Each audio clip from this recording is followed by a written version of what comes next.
네, 반갑습니다. 오늘 하나님 주시는 말씀 이사야 11장 1절부터 16절입니다.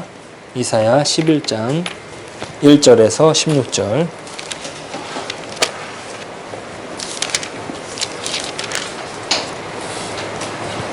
우리 교독하시겠습니다. 제가 먼저 읽겠습니다. 이새의 줄기에서 한 싹이 나며 그 뿌리에서 한 가지가 나서 결실할 것이요.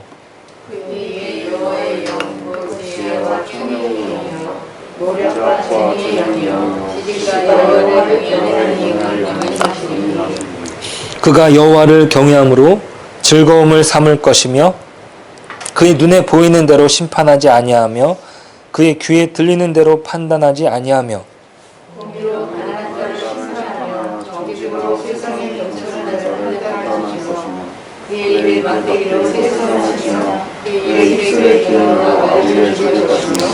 공의로 그의 허리띠를 삼으며 성실로 그의 몸의 띠를 삼으리라.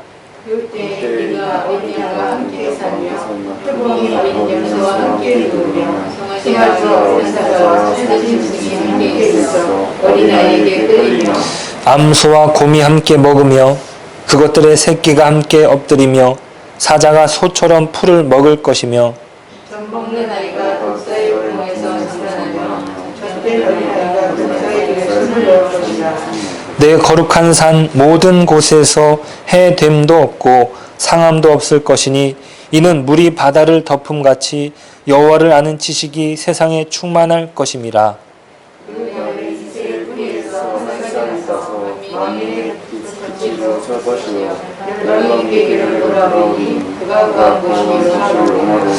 그날에 주께서 다시 그의 손을 펴사 그의 남은 백성을 아수르와 애굽과 바드로스와 구스와 엘람과 시날과 하맛과 바다 섬들에서 돌아오게 하실 것이라.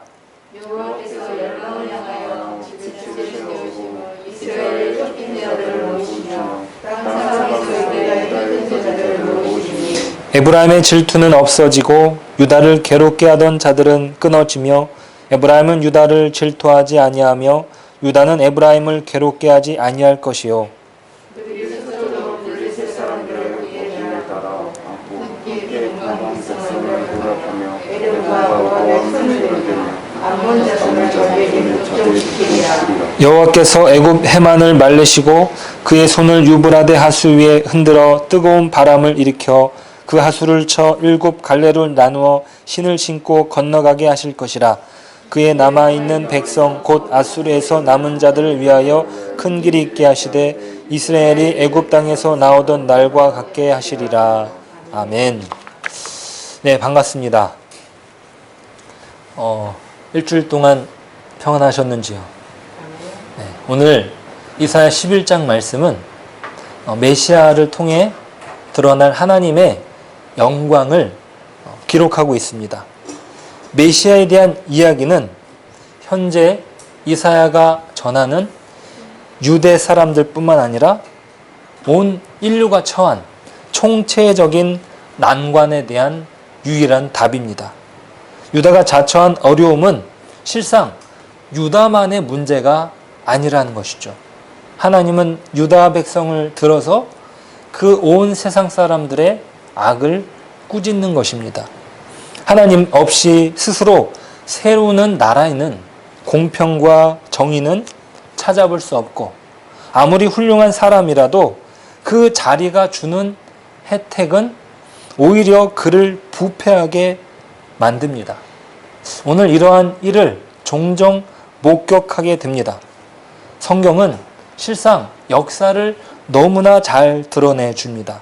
하나님 없이 세운 어떠한 것도 완벽하지 않고 그가 처음에는 그렇지 않았지만 그 자리에서 주는 커다란 책임은 어떤 면에서 일탈을 만들어내지 않았는가 생각합니다. 처음에는 그러지 않았어요. 그런데 그 자리가 주는 무거움이 그 사람을 넘어지게 만들었습니다. 누구도 예외가 되지 않을 것입니다. 사람은 스스로 의를 세울 수 없고 선을 만들 수 없으며 어떤 가치나 의미도 창조할 수 없고 또 그것을 유지할 수도 결실할 수도 없기 때문입니다. 그것이 바로 죄의 결과입니다.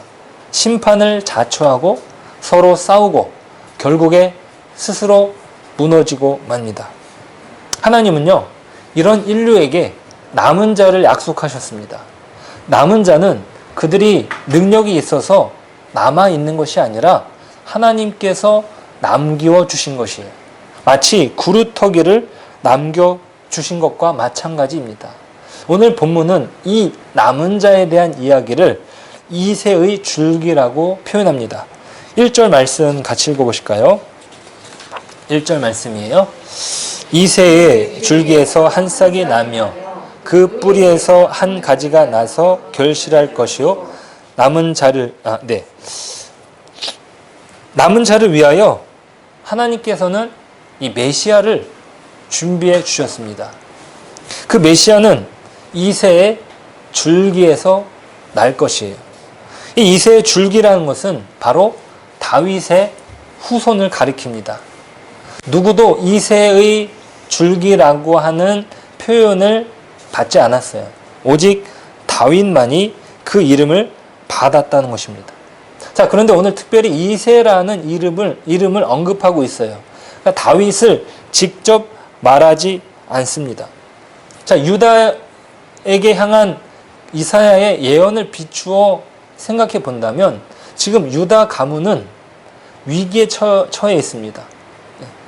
아하스 왕이 하나님이 말씀하신 것을 받아들이지 않음으로 말미암아 멸망을 자초했습니다.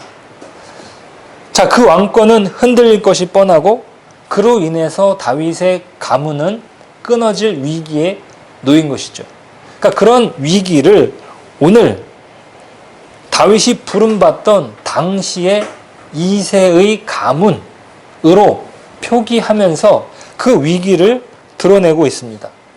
자, 그러니까 왕의 위치가 아니라 이새, 그러니까 한 농사꾼의 위치에 불과한 정도로 명성을 잃고 재난을 당하는 비참해 버린 그 상황을 이새의 가지로 표현하고 있습니다. 자, 실제 그리스도를 우리가 생각해 본다면 가난한 목수 출신이에요. 자, 그러니까 다윗이 처음 부름 받았을 때 마치 목동의 위치와도 같은 것이죠. 예. 지금 다윗을 말할 때 이새의 가지라고 말하는 것은 어떤 그런 비천한 출신을 드러내주고 있어요. 이사의 자녀라고 하는 그 표현이 사실 어디에서 등장하냐면 사울이 다윗을 말할 때 저 이새의 자식이라고 하는 표현을 그때 많이 썼거든요. 그러니까 다윗을 낮추어서 부르는 어떤 표현 가운데 하나이기도 합니다. 그러니까 다윗을 그대로 드러내주는 어떤 표현이기도 하지만요. 자, 또 한편으로 중요한 사실은 이 다윗으로 오시는 그 예수님이 바로 이새의 가지이면서 뿌리라고 하는 이중적인 칭호를 가지고 계시다는 것이에요. 자, 1절에서는 분명히 이새의 줄기에서 한 싹이 나온다고 했습니다. 자, 그런데 10절에서는요, 그 칭호가 바뀝니다. 10절 말씀을 같이 읽어보실까요? 10절입니다. 그날에 이새의 뿌리에서 한 싹이 나서 만민의 기치로 살 것이요 열방이 그에게로 돌아오리니 그가 거한 곳이 영화로우리다. 네, 이새의 가지, 바로 1절에 표현이 됐고 그 다음에 이새의 뿌리라고 10절에서 표현이 되고 있어요. 자, 이것은 분명히 다른 표현입니다. 가지하고요 뿌리는요 서로 맞지 않아요. 가지는 이새의 후손을 말하는 것이고 이새의 뿌리는 이새의 근원을 말하는 것이에요. 자, 이것이 바로 메시아의 독특한 위치를 말해줍니다. 다윗의 후손으로 출현하시지만 이것은 다윗의 가문이 만들어낸 것이 아니라 오히려 이새의 뿌리로서 다윗의 후손 그 이상의 신분을 표현합니다. 그분은 인간이 아니시죠. 하나님이십니다. 우리를 위하여 다윗의 가문에 태어났을 뿐이에요. 하지만 이새의 가지에서 나지만 이새의 뿌리십니다. 이것이 바로 창세기 3장 15절 말씀을 이루시기 위하여 오시는 것이라 라는 것을 드러내 주는데요. 창세기 3장 15절 말씀 같이 한번 읽어보실까요? 내가 너로 여자와 원수가 되게 하고 내 후손도 여자의 후손과 원수가 되게 하리니 여자의 후손은 내 머리를 상하게 할 것이요 너는 그의 발꿈치를 상하게 할 것이니라 하시고. 네. 자, 인류는요, 아담과 하와의 죄로 말미암아 사망에 이르게 됩니다. 자, 누구나 그것이 예외가 되지 않죠? 어린 아이라 할지라도 그렇습니다. 어린 아이가 인간적인 면으로 본다면 죄를 지을 만한 어떤 환경도 되지 않아요.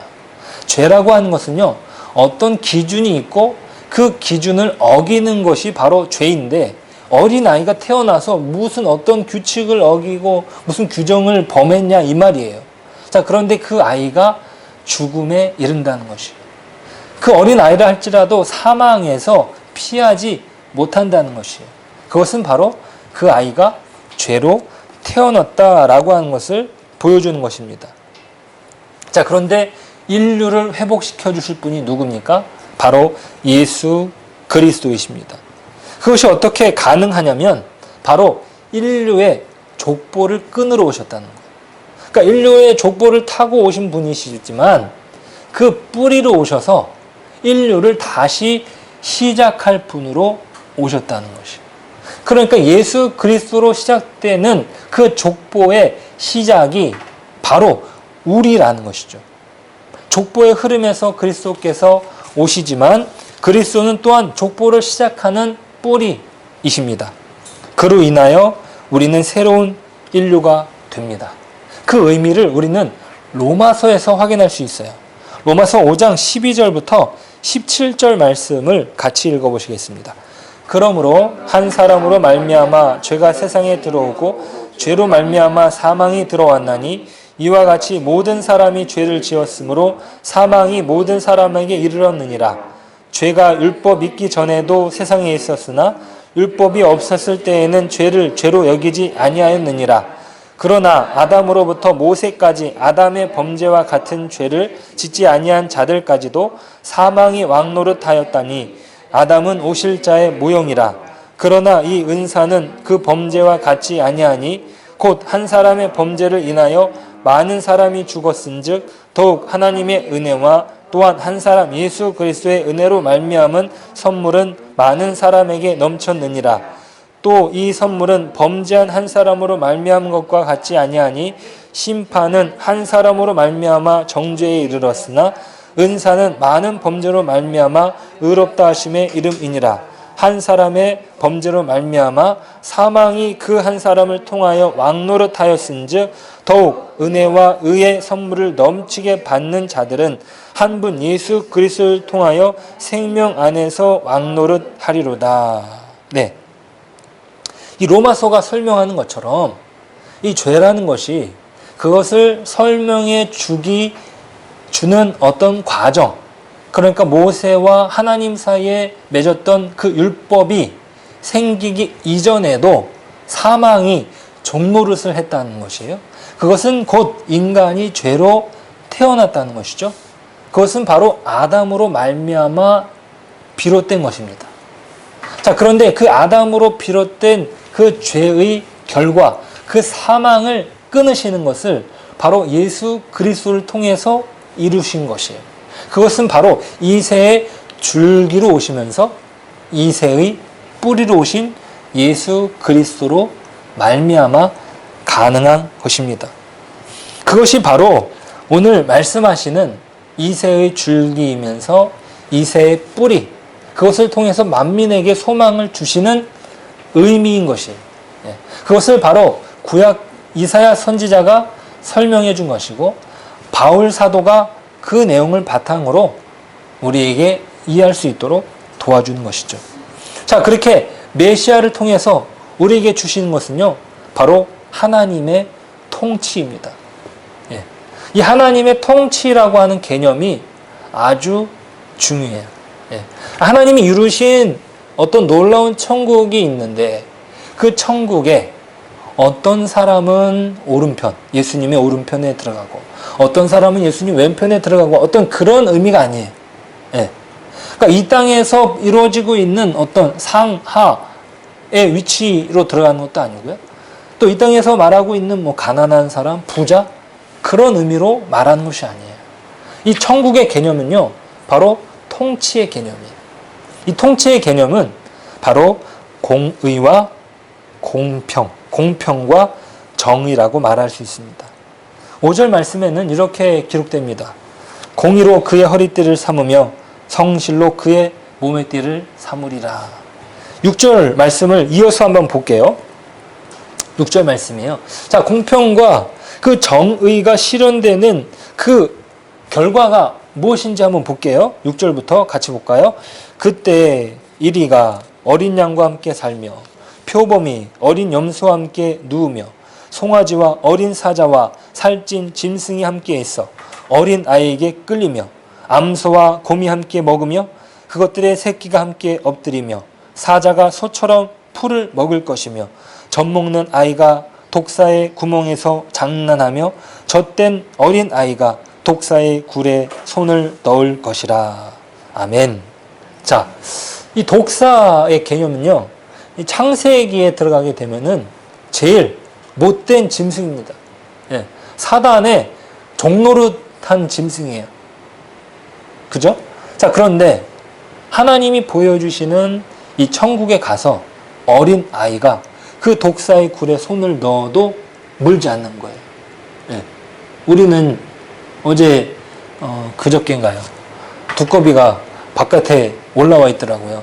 근데 그 두꺼비가 정신을 못 차려가지고 그걸 이제 숲으로 옆으로 옮겨주려고 하는데도 혹시 독이 있을까봐, 예, 독 있어요? 예.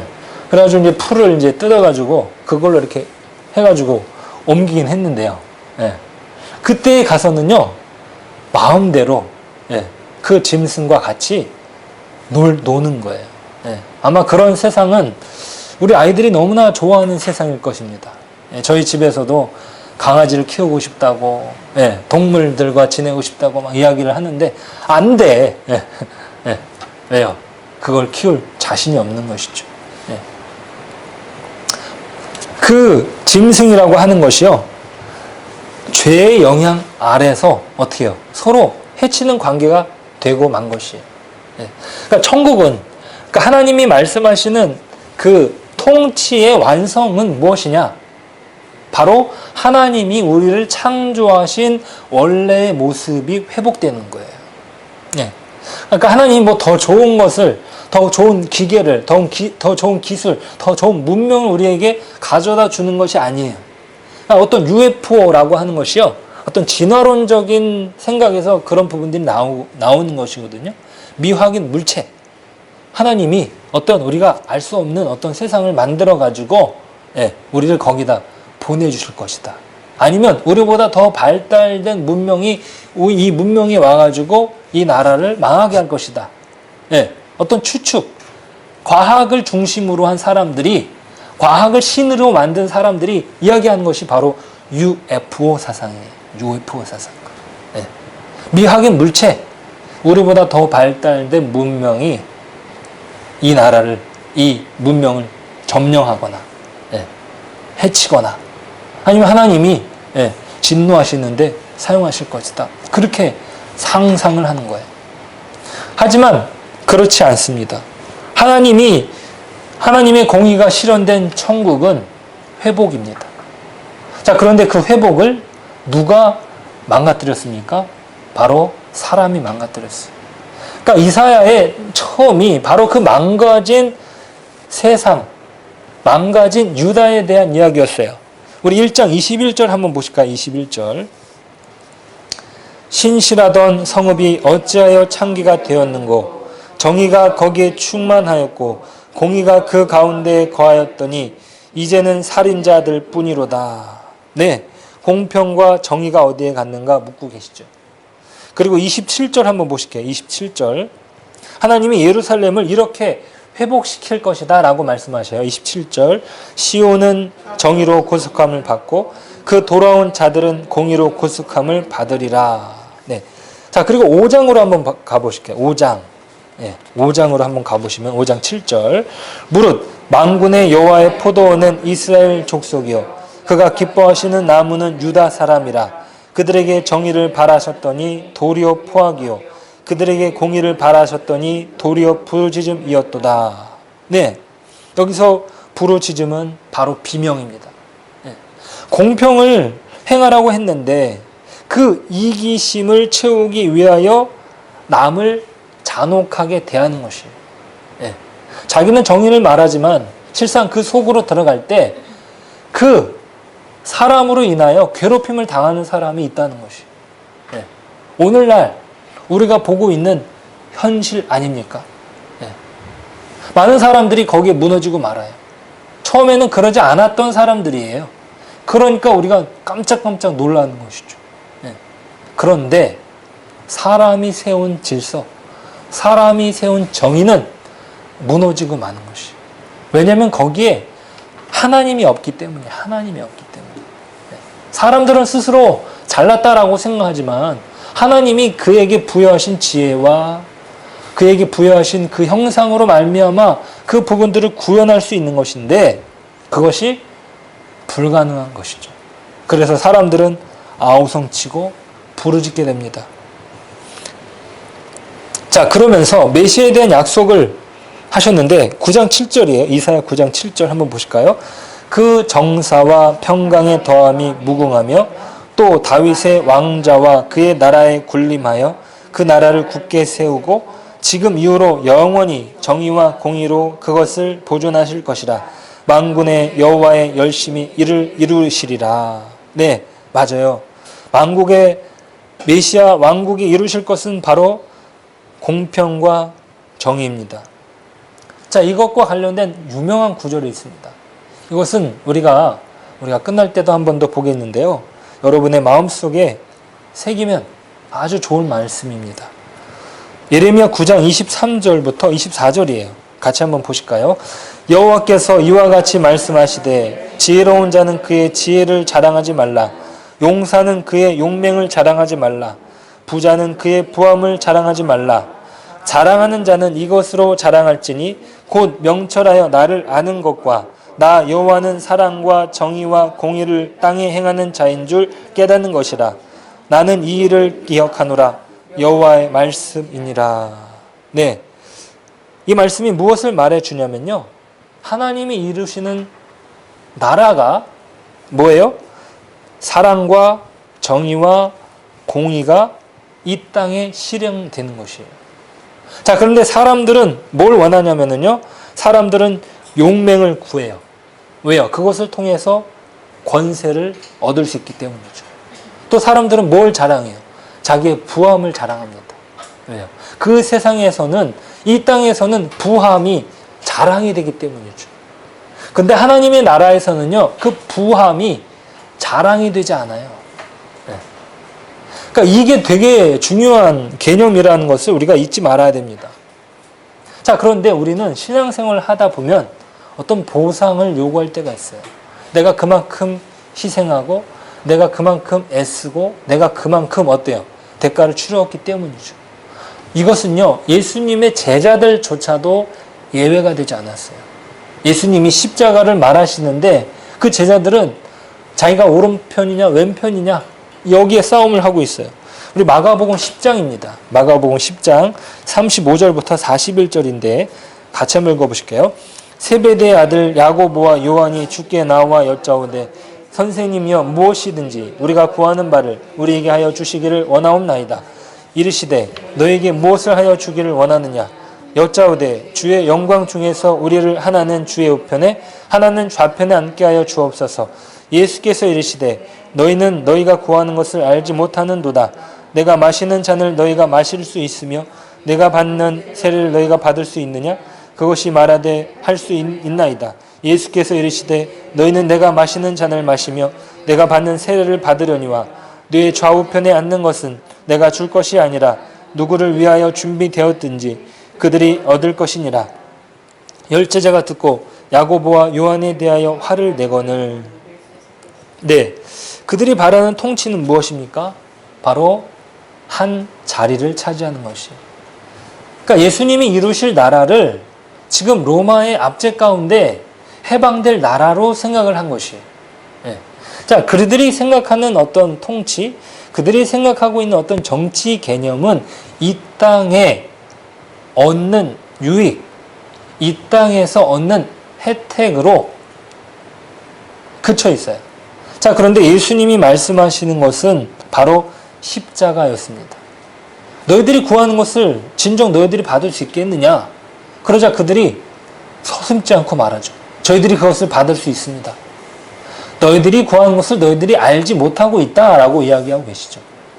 자, 그러니까 예수님께서 이루실 그 하나님의 나라의 그 소망의 이야기, 그 이새의 가지이면서 이새의 뿌리로 오신 그 메시아가 이루실 그 천국의 의미가 오늘 이사야 11장에서 분명히 그 통치로 말씀하고 계신데, 그 제자들은 여전히 이 땅에서 얻게 되는 어떤 세력, 어떤 보상으로 생각을 했던 것이에요. 자, 하지만 그 모든 것들은 다 필요가 없습니다.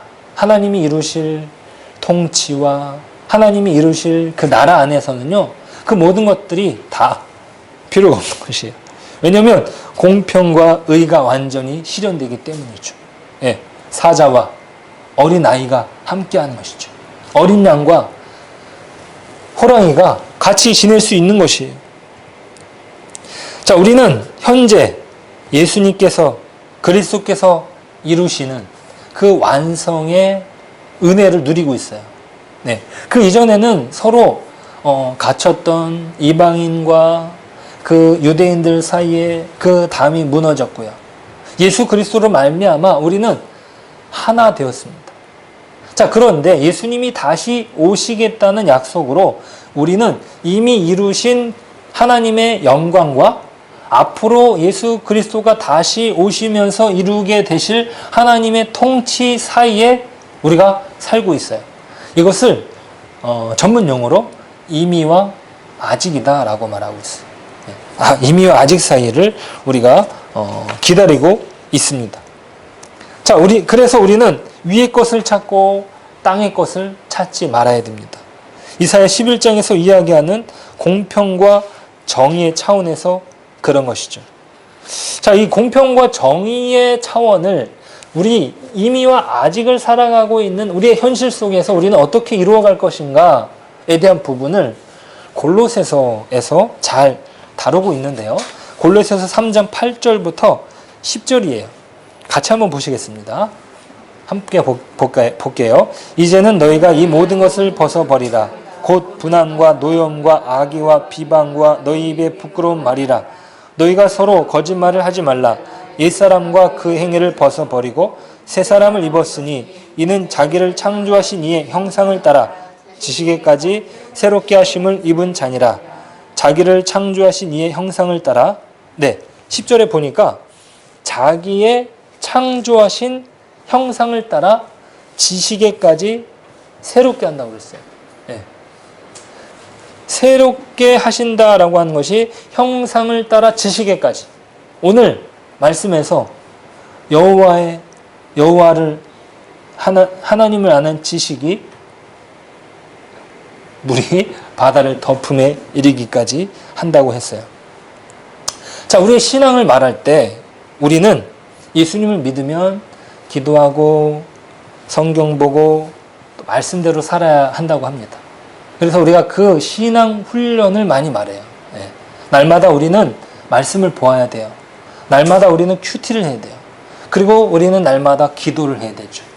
자, 그런데 이 의미가 무엇인지에 대해서 아는 사람은 드물다고 그래요. 자, 이것을 박영선 목사님은 물기둥이라고 표현을 하시더라고요. 네. 그러니까 어떤 신앙의 열심을 우리가 다 하는데 그것이 물기둥처럼 솟았다는 거예요. 기도의 물기둥, 말씀의 물기둥, 뭐 그런 물기둥들이 솟았는데 그 기둥 아래에 다른 것들이 차오르지 않았다는 거예요. 그 차올라야 되는 것들이 무엇이냐? 바로 골로새서 3장 12절부터 있어요. 12절부터 한번 보실까요? 그러므로 너희는 하나님이 택하사 거룩하고 사랑받는 자처럼 긍휼과 자비와 겸손과 온유와 오래 참음을 옷 입고 누가 너희에게 불만이 있거든 서로 용납하여 피차 용서하되 주께서 너희를 용서하신 것 같이 너희도 그리하고 이 모든 것 위에 사랑을 더하라. 이는 온전하게 매는 띠니라. 네, 여기서 말하는 것은 무엇이냐? 바로 긍휼과 자비와 겸손과 온유와 오래 참음과 관용과 겸손과 거기에 사랑을 더하는 것이. 자, 그것이 우리가 기도하는 시간만큼 아니면 예배를 열심히 드리는 만큼 아니면 우리가 열심히 성경을 읽는 만큼 비례해서 올라옵니까? 내가 기도한 만큼 자비가 올라와요? 내가 열심히 예배 드린 만큼 용서가 올라옵니까? 아니죠. 네. 물론 그렇게 올라오는 분도 있습니다. 그러니까 내가 열심히 눈에 보여지는 신앙 활동에 비례하여 오래 참음의 덕목이 올라오냐 이 말이에요. 네. 우리가 목욕탕에 가가지고 물을 받을 때 수도꼭지에서 물을 열잖아요. 자, 그러면은 그 욕조에 물이 차기까지 우리가 기다려야 돼요. 네. 그런데 우리는 수도꼭지, 그러니까 물이 나오는 기둥은 있어요.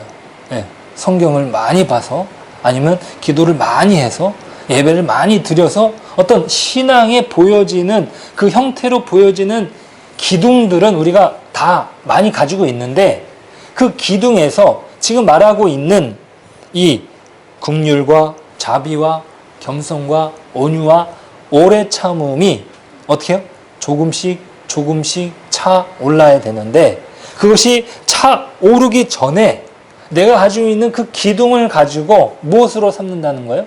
내 신앙 잣대로 삼는다는 거예요. 네. 그러니까 다른 사람에게 그 신앙을 말할 때 그것을 가지고 말한다는 것이죠. 내가 차오른 온유의 성품으로, 내가 차오른 자비의 성품으로, 내가 차오른 사랑의 성품으로 그것을 말하는 것이 아니라 내가 쌓아 올린 그 기둥. 네. 그러니까 그런 실수는요, 바리새인도 동일하게 범하지 않았습니까? 그러니까 그들이 신앙이 없어서 책망을 받은 것이 아니라 그들이 가지고 있는 신앙이 그것밖에 없어서 그래요. 예.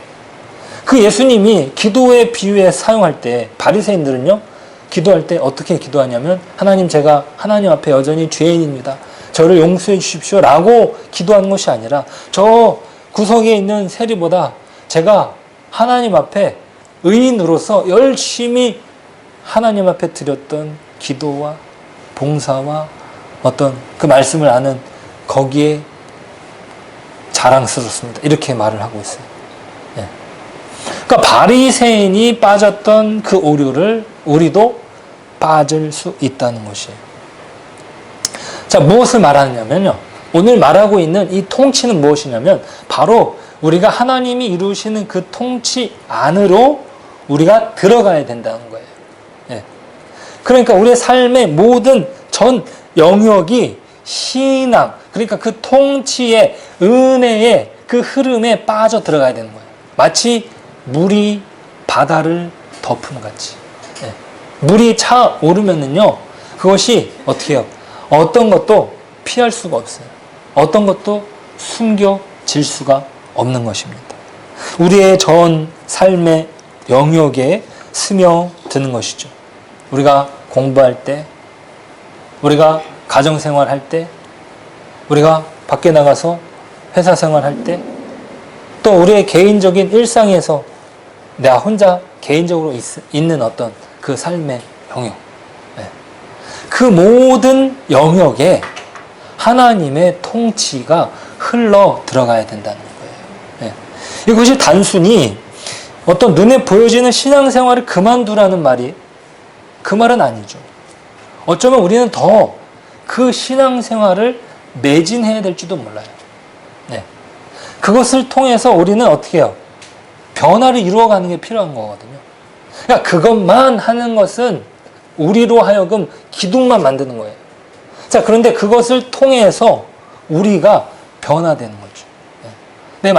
내가 말씀을 비추어서 내 삶의 전 영역을 돌아보는 것이 이 부분은 내가 정말 화가 나서 화를 낸 거고, 이 부분은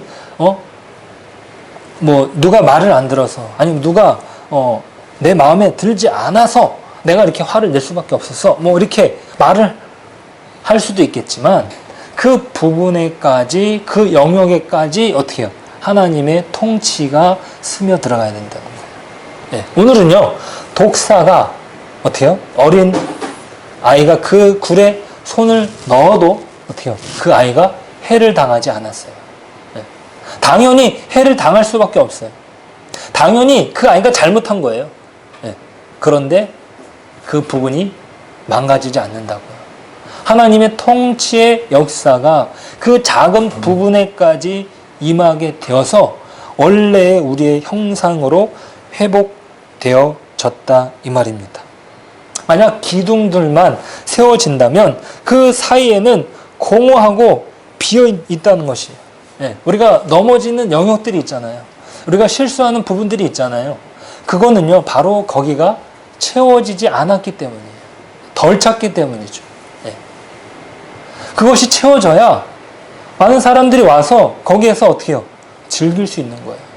거기서 물에 들어가서 어떻게 해요? 샤워할 수 있는 거예요. 물에 들어가서 씻을 수 있는 것이. 기둥만 있다고 가능하지 않습니다. 내가 자랑하는 것은 내가 하고 있는 이 신앙 활동을 자랑하는 것이 아니요, 내 삶의 영역에서 역사하신 하나님의 통치, 그 하나님의 하나님 되심을 자랑하는 것이죠. 메시아를 통해서 베풀어 주신 통치의 완성이 바로 그것입니다. 우리를 창조하신 원래의 모습으로 회복되는 것이죠. 독사와 어린아이가 함께 놀 수 있는 우리의 원래 모습으로 회복되고, 또 예수님께서 우리의 핏값으로 하나님의 나라의 백성으로 삼아주신 은혜 안에서 우리의 자랑이 바로 하나님이 되셔야 됩니다. 우리 예레미야 9장 23절, 24절 말씀 다시 읽으시면서 오늘 말씀을 마치도록 하겠습니다. 함께 읽어볼까요? 여호와께서 이와 같이 말씀하시되 지혜로운 자는 그의 지혜를 자랑하지 말라. 용사는 그의 용맹을 자랑하지 말라. 부자는 그의 부함을 자랑하지 말라. 자랑하는 자는 이것으로 자랑할지니 곧 명철하여 나를 아는 것과 나 여호와는 사랑과 정의와 공의를 땅에 행하는 자인 줄 깨닫는 것이라. 나는 이 일을 기뻐하노라. 여호와의 말씀이니라. 아멘. 함께 기도하겠습니다. 이새의 가지이시며 이새의 뿌리이신 그리스도를 통하여 이루신 새 생명의 은혜를 감사합시다. 그리고 그분의 통치로 이루실 하나님의 나라로 우리가 부름 받았다는 것을 기억합시다. 그 부르시는 나라는 여호와의 지식이 충만한 곳이라 했습니다. 오늘 우리가 온전히 여호와의 지식이 충만하여 우리의 삶의 전 영역이 그리스도의 통치를 구하고 우리의 자랑이 다른 것이 아니라 오직 하나님 그분으로 삼으며 우리의 자랑하는 어떤 신앙 행위로만이 아니라 그리스도의 성품을 닮아 긍휼과 자비와 겸손과 온유함과 오래 참음과 관용과 사랑이 차오르는 하나님께서 지으신 그 형상, 그 원래의 형상으로 회복되게 해달라고, 우리가 그 다름질을 게을리하지 않고 그 싸움에 전심하게 해달라고 함께 기도하며 나아가겠습니다. 기도하겠습니다. 하나님 감사합니다. 우리가 하나님의 말씀을 들었습니다. 여호와의 통치가 회복되는 것은 하나님께서 원래 우리를 지으신 그 형상으로 회복되는 것입니다. 하나님, 독사가 어린 아이와 함께 지내도 그 독사가 어린아이를 물지 않으며 그 어린아이가 실수하여 넘어져서 독사의 꼬리를 밟을지라도 하나님, 그 아이는 물리지 않습니다.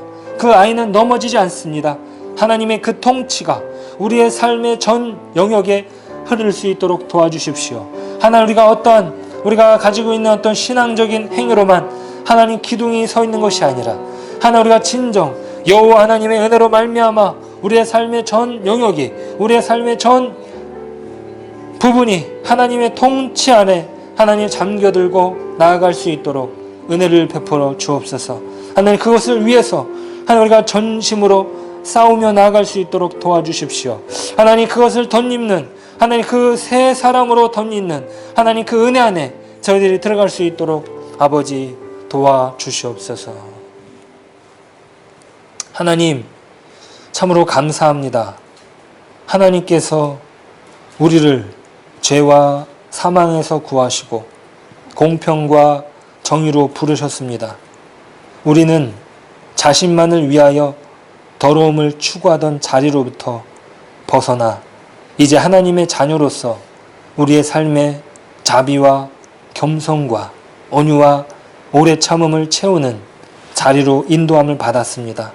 주님, 이 복된 복음의 내용을 우리의 삶의 전 영역에서 우리의 인격의 전 분야에 채우는 싸움을 하게 하시고 그로 인하여 매일의 삶에 하나님의 사람으로 사는 기적과 기쁨과 즐거움을 허락하여 주옵소서.